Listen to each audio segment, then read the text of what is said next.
ഡോക്ടറുടെ ബലാത്സംഗ കൊലയിൽ പ്രതിഷേധം ശക്തം. പ്രതിയെ നാർക്കോ അനാലിസിസ് പരിശോധനയ്ക്ക് വിധേയനാക്കും. വനിതാ ഡോക്ടർമാരുടെ ജോലി സമയം കുറച്ച് ബംഗാൾ സർക്കാർ. സ്ത്രീ സുരക്ഷയ്ക്കായി കൂടുതൽ പദ്ധതികൾ. മുണ്ടയ്ക്ക് ചൂരൽമല ഉരുൾപൊട്ടലിൽ കാണാതായവർക്കായി ഇന്നും തെരച്ചിൽ. പരിശോധന ചാലിയാർ തീരവും മുണ്ടയ്ക്ക് ചൂരൽമല മേഖലയും കേന്ദ്രീകരിച്ച്. ഇനിയും കണ്ടെത്താനുള്ളത് 119 പേരെ. കാഫിർ സ്ക്രീൻഷോട്ട് വിവാദത്തിൽ പ്രതിരോധം തീർക്കാൻ ഡിവൈഎഫ്ഐ.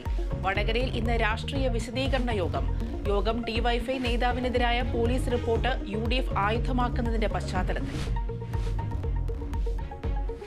സംസ്ഥാനത്ത് ഇന്നും വ്യാപക മഴയ്ക്ക് സാധ്യതയെന്ന് മുന്നറിയിപ്പ്. 12 ജില്ലകൾക്ക് ജാഗ്രതാ നിർദ്ദേശം. കോട്ടയം, ഇടുക്കി, കോഴിക്കോട് ജില്ലകൾക്ക് ഓറഞ്ച് അലർട്ട്.